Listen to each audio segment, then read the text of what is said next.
안녕하십니까. 신조의 쿨톡 시작합니다. 윤석열 대통령의 탄핵 심판 일정의 윤곽이 나왔습니다.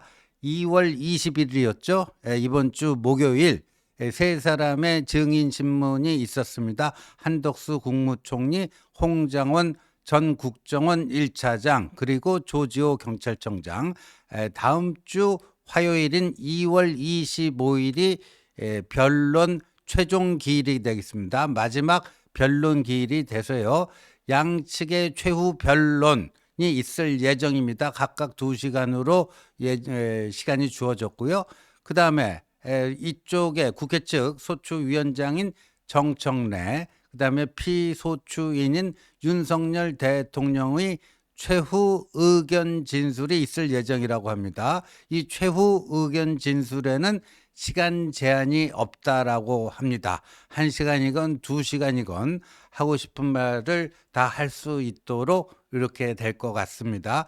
그리고 나서 이제 3월 중순경에 최종적인 대통령 탄핵을 인용해서 대통령직에서 파면할 것인지, 아니면 탄핵 기각을 해서 직무 복귀를 할 것인지 최종 선고가 3월 중순경으로 예상이 됩니다. 노무현 대통령 때는 변론 기일이 종료되고 14일 후에 선고가 나왔고요. 박근혜 대통령의 경우에는 11일 후에 나왔습니다. 그래서 한 3월 중순경에는 나오지 않겠느냐. 만약에 이제 탄핵이 인용되면은 또 60일 후에 조기 대선이 있을 이런 예정인데, 윤석열 대통령이요, 어제 이 국민변호인단 두 번째 모임이 광화문에서 있었는데, 여기에 본인의 변호인단을 통해서요 메시지를 냈습니다. 빨리 직무에 복귀해서 대한민국을 이끌어 가겠다.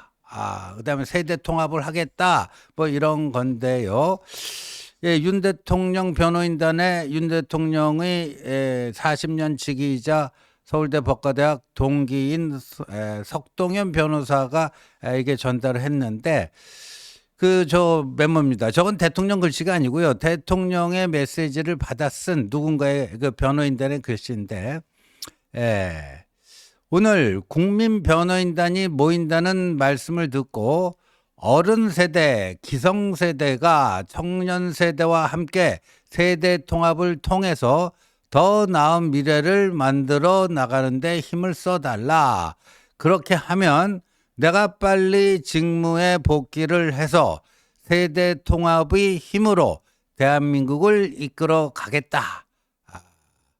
이렇게 석동현 변호사에게 말씀을 주셨다 하는 건데요. 그러니까 지금 최근에 이제 윤 대통령이 2030 청년 세대를 부쩍 강조를 하면서 이제 장년 세대, 노년 세대하고 청년 세대가 세대 통합을 해서 힘을 만들어 달라. 그러면 내가 직무 복귀를 해서 그 통합된 힘으로 대한민국을 이끌어 가겠다. 그러니까 직무 복귀의 의지를 아주 강력하게 표명을 했다. 직무 복귀의 의지를 강력하게 표명을 했다. 뭐 이런 건데, 이게 이제 윤석열 대통령 입장에서는 플랜 A겠죠. 플랜 A. 탄핵이 기각돼서 직무에 복귀해서 다시 대통령직을 멋지게 수행해 나가는 것이 윤석열 대통령에게는 플랜 A가 당연히 되겠죠. 그런데 과연 이 플랜 A가 성공할 가능성이 어떤가? 금요일에 이제 한국갤럽 그 여론조사가 발표가 되는데, 이번 금요일자를 보면요, 오히려 전주 대비 탄핵이 인용되어야 된다는 의견은 더 높아지고 탄핵 기각 의견은 더 낮아졌습니다. 그러니까 탄핵 인용과 기각의 격차가 지난주 대비 더 커졌다 하는 겁니다. 그러니까 여론 동향이 이제 그렇게 썩 유리하지는 않습니다. 보수 결집으로 많이 따라잡았는데, 이제 그 보수 결집도 천장에 다다르고 몇 가지 이제 역효과도 있고 그래서 오히려 여론의 동향은 조금씩 더 나빠지고 있다. 그러면 윤석열 대통령도 플랜 A만 고집하고 있을 수는 없는 것 아니냐 해서요. 얼마 전에 조갑재 대표께서 조갑재 선생께서 탄핵은 거의 확실해 보이는데 그렇다면 윤석열 대통령이 마지막 던질 수 있는 카드가 무엇이겠는가? 자진하야를 하게 되면은 이 윤석열 대통령에 대한 동정 여론도 더 생길 것이고 그게 법적 효력이 있고 없고를 떠나서 국민 여론은 그렇게 움직일 것이고 그렇게 되면 윤석열 대통령이 이제 조기 대선에서 중요한 역할을 할 수가 있다. 자신에게 몰린 동정 여론을 국민의힘 후보 승리 쪽으로 잘 돌려주면은 정권 재창출이 가능하고 윤석열 대통령도 사면 복권의 길이 열리지 않겠는가 이런 얘기가 있었는데 대통령 측에서는 그걸 거부를 했죠. 근데 오늘 시사저널이요 단독 기사를 냈는데 저게 이제 2월 21일 자입니다. 자진하야도 조건부 사퇴도 없다. 운명의 날 앞둔 윤의 시나리오라고 하는 시사저널 단독 기사가 났는데 저 기사는요 굉장히 긴 기사입니다. 시사저널의 주간지다 보니까요 굉장히 긴 기사인데 핵심은 윤 대통령을 최근에 가까이서 접한 직간접적으로 접한 윤 대통령과 매우 가까운 사람들을 취재해서 윤 대통령의 의중이 이렇다 이렇게 기사를 쓴 겁니다. 이렇게 기사를 쓴 건데 자진하야 그러니까 플랜 A가 성공하면 제일 좋겠지만 탄핵이 인용돼서 파면되는 그런 상황으로 간다 할지라도 그렇게 예상하고 자진하야를 하거나 조건부 사퇴하는 일은 없을 것이다. 거의 없을 것이다. 이런 겁니다. 윤 대통령과 최근에 뭐 면회를 했다든가 뭐 직간접적으로 접한 사람들이 공통적으로 하는 얘기입니다. 자진하야의 가능성은 원천 배제하고 지금 윤 대통령이 플랜 B를 생각하고 있다. 그렇다면은 윤 대통령의 플랜 B는 무엇일까? 윤 대통령이요 요새 만나는 사람들에게 정권 재창출의 미랄이 되겠다. 정권 재창출의 미랄이 되겠다. 이런 얘기를 하고 있답니다. 그러니까 조기 대선이 있더라도 자신이 중요한 역할을 해서 정권 재창출의 미랄이 되겠다 하는 거예요. 왜냐하면 비상계엄 선포의 이유를 반국가 세력 척결 이렇게 잡았기 때문에 앞으로 자신의 남은 인생을 남은 여생을 여기다 바치겠다. 여기다 바치겠다. 그래서 자신이 파면되고 조기 대선이 있더라도 이 반국가 세력 척결이라고 하는 그 자신의 유업을 잘 이어나갈 수 있는 이런 사람을 위해서 정권 교체의 정권 재창출의 미랄이 되겠다. 뭐 이런 얘기를 지금 하고 있다라고 합니다. 그리고 그렇게 되면은 자신이 이제 뭐 탄핵 그 심판에서 탄핵 인용돼서 파면되고 또 형사재판에서 유죄가 선고되더라도 사면 복권 될 수 있지 않느냐. 이게 이제 윤석열 대통령의 플랜 B라고 합니다. 일각에서는요, 이 탄핵 심판 결과가 안 좋게 나오면, 파면이라고 하는 결과가 나오면 윤석열 대통령 측에서는 그걸 인정하지 않고 사실상 불복을 하지 않겠느냐 이런 전망도 있는데 전혀 그렇지가 않다. 뭐 이런 얘기입니다. 석동현 변호사가요. 이달 19일에 그런 얘기를 했어요. 헌재의 결정에 불복하는 일은 없을 것이다. 헌재의 그 심판 결과는 대통령이 당연히 승복할 것이다. 이런 건데 박근혜 대통령 때도요. 이 파면이 결정되니깐 그때 두 분인가 뭐 좀 목숨을 잃었고요. 여기저기서 흥분하고 분노한 박근혜 대통령 지지자들의 그런 움직임이 있었는데, 근데 그때의 그 에너지와 최근 그 윤석열 대통령의 반탄 에너지를 비교해 보면 요번 게 훨씬 셉니다. 그러다 보니까 만약에 탄핵이 인용돼서 윤석열 대통령의 파면이 결정된다면 굉장히 혼란스러운 상황이 되지 않을까, 이렇게 보는데, 근데 석동현 변호사는 그러니까 윤 대통령이 헌재의 선고에 불복하는 일은 없을 것이다. 근데 저는 이거는 굉장히 합리적인 선택이라고 봐요, 윤 대통령이. 왜냐하면은 만약에 사실상 불복을 해버리면요, 이게 어떻게 되냐. 근데 조기 대선 날짜는 결정이 되고요. 조기 대선의 시간표는 계속 굴러갑니다. 이제 D-60부터 시작했고 59, 58 해그 조기 대선은 하루하루 가까워지는데 계속 탄핵 심판 결과에 불복을 하게 되면, 근데 불복을 하게 되면은 뭐죠? 논리적으로 따지면 조기 대선을 보이콧해야 돼요. 거부해야 됩니다.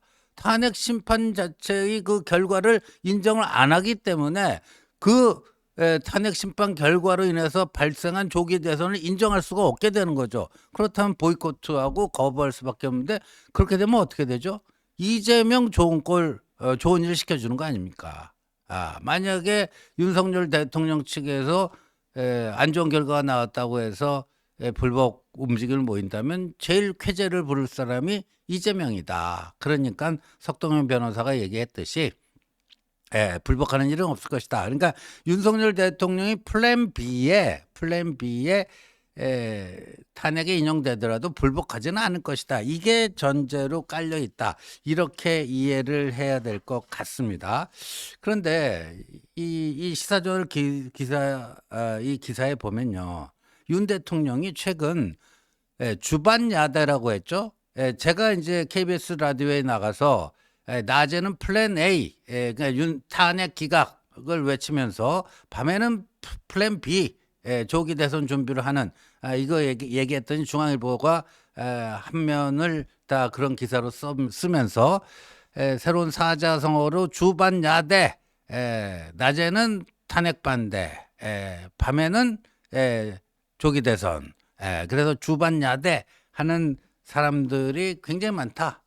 많은 정도가 아니라 거의 대부분이 그럽니다. 근데 윤석열 대통령도 지금 구치소에 갇혀 있지만 바깥 소식은 뭐 그 교도소 구치소 내에서도 TV 시청이 되고 또 매일같이 변호인 접견을 하기 때문에 동향을 잘 알 텐데 굉장히 불만을 나타냈다고 합니다. 이런 주반야대 행각에 대해서, 국민의힘 정치인들의 그런 행각에 대해서 상당한 불만을 나타냈다. 단순한 불쾌감이 아니고요.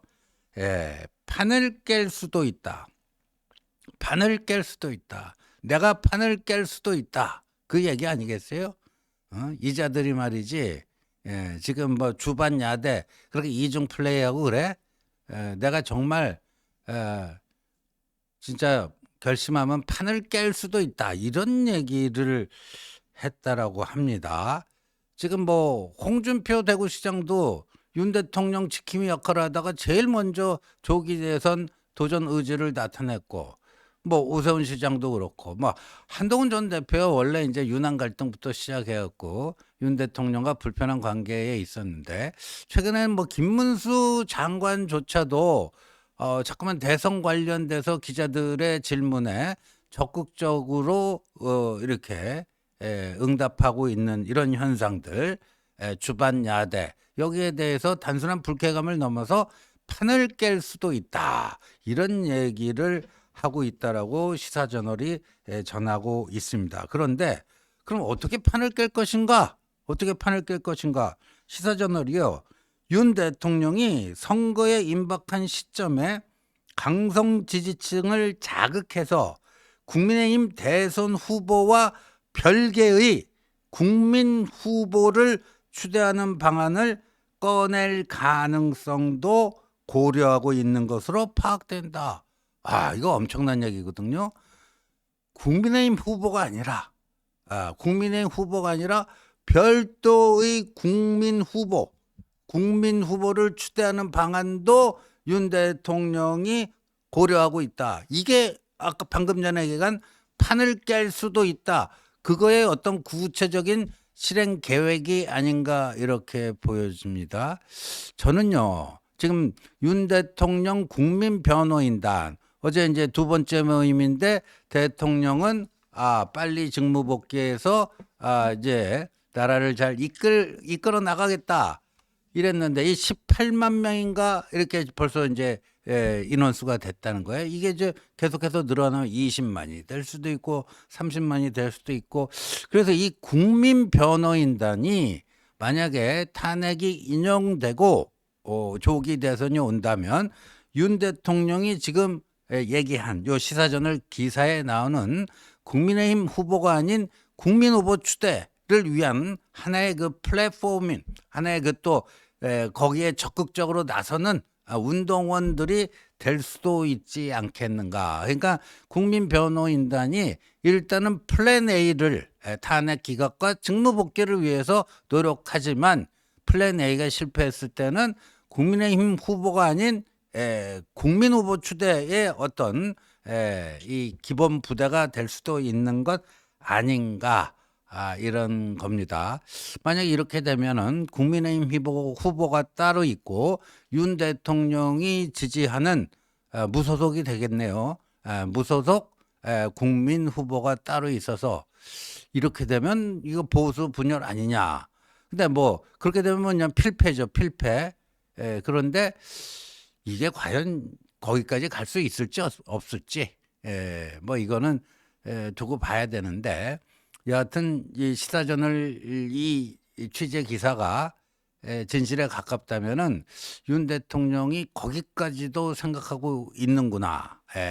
국민의힘 후보로 안 되면은 별도의 국민 후보를 추대해서 뭔가 대선에 깊숙이 개입하고자 이런 생각도 갖고 있구나 하는 점을 우리가 알 수 있습니다.